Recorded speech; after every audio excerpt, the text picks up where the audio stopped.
आमच्याकडे एक म्हण आहे, मी नाही त्यातली कडी लावा आतली. ही अवस्था आज एफडीएची झालेली आहे.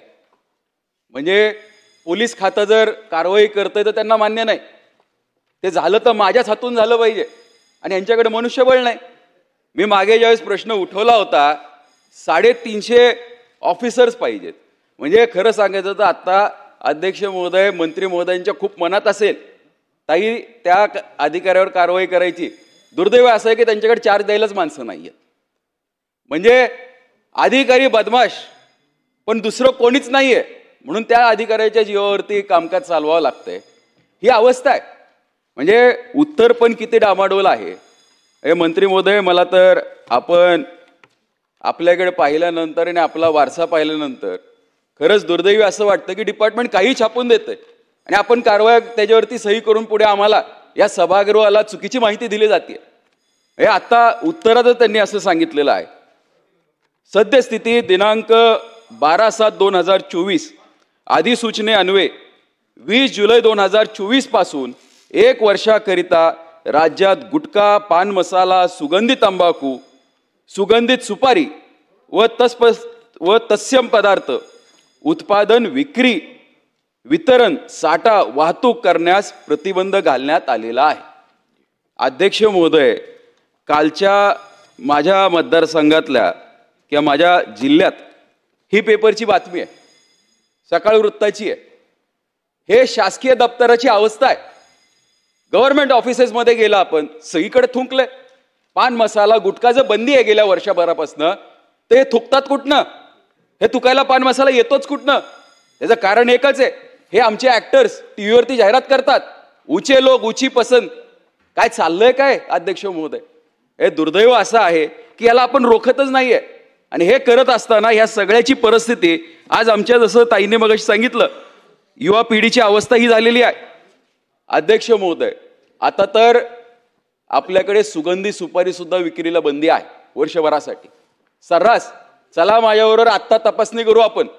या संपूर्ण विधान भवनामध्ये इतक्या तुम्हाला सुगंधी सुपारी, सुगंधी गुटखे, त्यानंतर सुगंधी काय तंबाखू मिळेल, त्याला माप राहणार नाही अध्यक्ष महोदय. म्हणजे जर आपल्या बुडाखालीच ही अवस्था आहे, या राज्यात काय होत असणार आहे अध्यक्ष महोदय? आपण जर पाहिलं, हे बघा, हे दोन वेगवेगळे उत्पादक आहे.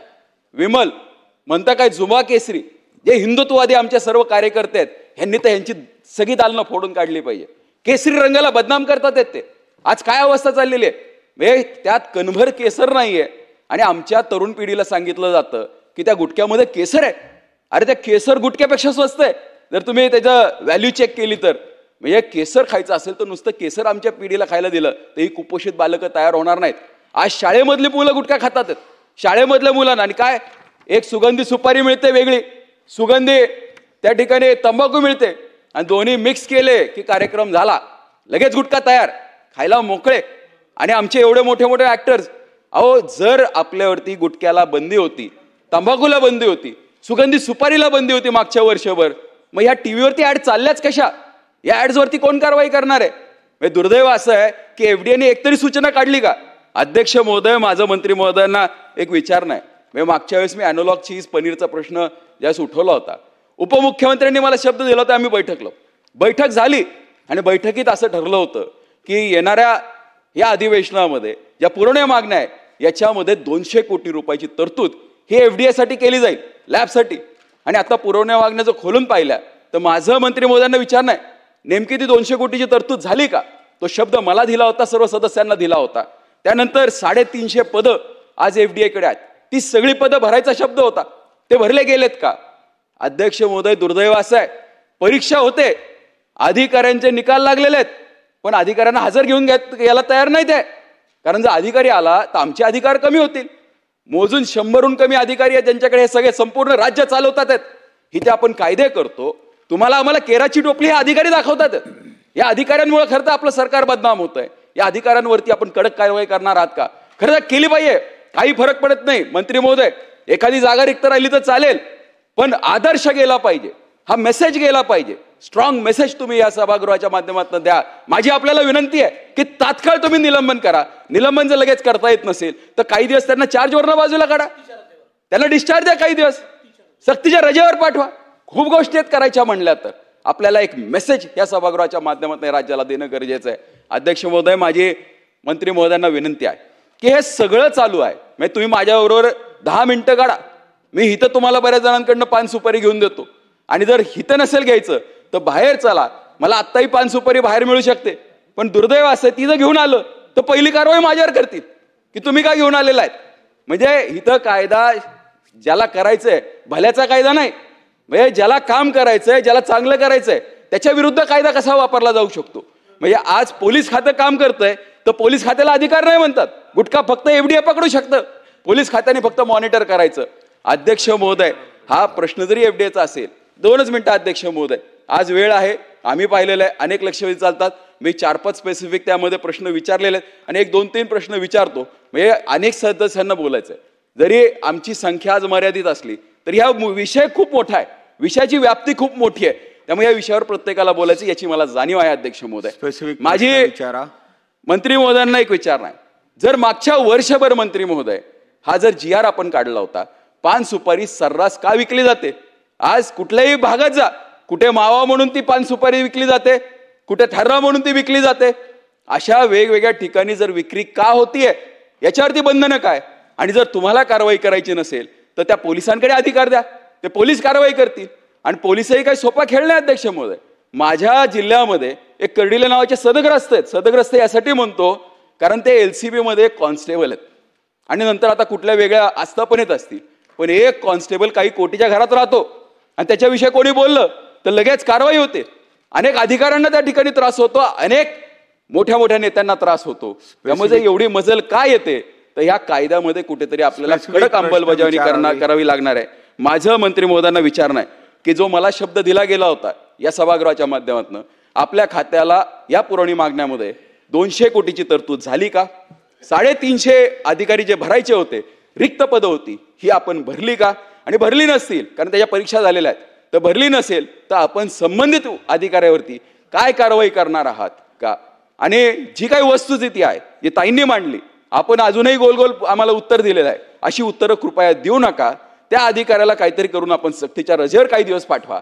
जर कारवाई करायला वेळ लागत असेल तर त्याला सक्तीच्या रजेवर पाठवून त्या पाठवणार का, या दृष्टिकोनातनं मला आपल्याकडनं हे उत्तर अपेक्षित आहेत. आणि हे जे टीव्हीवरती ऍड चालू आहेत, ह्या ऍड्स तुमच्या अखत्यारीत येतात का? जर नसतील तर संबंधित खात्याला आपण कळवणार आहात का? मंत्री महोदय.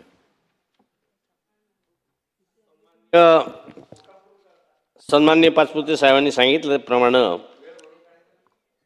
मनुष्यबळ कमी होतं, लॅबची संख्या कमी आहे, तर मनुष्यबळ भरण्याच्या संदर्भातला जो काही विषय 2023 पासनं पेंडिंग होता, तो आताच आपण 189 लोकांना त्यांचे नियुक्ती आदेश 7 जूनला त्या ठिकाणी दिलेत. त्यांना आता प्रशिक्षणासाठी म्हणून 1-1.5 महिन्याचा कार्यकाळ लागणार आहे. आणि आत्ता जे काही 132 लोक कार्यरत आहेत, हे असे एकूण 321 लोकांचा जो आस्थापना आहे तो परिपूर्ण झाल्यानंतर जी ही आता अवस्था आहे ही भविष्यात राहणारच नाही आहे. आणि पोलीस स्वतंत्र जाण्याऐवजी प्रत्येकाबरोबर आपली माणसं त्या ठिकाणी देण्याची व्यवस्था केली जाईल. त्यामुळे हा विषय पुढे येणार नाही अशा पद्धतीचं मी आपल्याला आश्वासित करतो. 200 कोटी रुपयाच्या संदर्भात अगदी खरं आहे, उपमुख्यमंत्री अजितदादांनी आपल्याला कबूल केलं होतं. त्या पद्धतीनं चालू वेळेला आपल्याला त्यांनी 200 कोटीचं बजेट वितरित केलेलं नाही आहे, परंतु आपल्या ह्याच्या ज्या काही लॅब आहेत, 3 लॅबचं बांधकाम चालू आहे, ते अगदी प्रगतीपथावर आहे का? ज्या आपल्याकडे आता 3 आहेत, अजून 3चं काम एकदमच प्रगतीत आहे. त्यातल्या नागपूरची आता आपण चालू करू शकतो, नाशिकचं काही काम बाकी आहे ते आपण करू शकतो, कोकणात आणि भविष्यात म्हणजे लगेचच त्याची प्रस्ताव त्या ठिकाणी तयार करतोय का प्रत्येक रिजनला एक तरी स्वतःची लॅब असावी. आणि इतर ज्या काही आपण खाजगी लॅबवर हे नमुने देत असतो त्याचंही वाढ करण्याच्या विचारात विभाग त्या ठिकाणी आला आहे. कारण जे आपण सांगितल्याप्रमाणे बरोबर आहे, सगळ्या ठिकाणी जर रोजच्या रोज आपण शॅम्पल घेतले तर मला वाटतं तिथं ठेवायला जागा राहणार नाही, परंतु आपली यंत्रणा कमकुवत आहे ती आता परिपूर्ण केली का? जे मी 189 लोकांचं सांगितलं आहे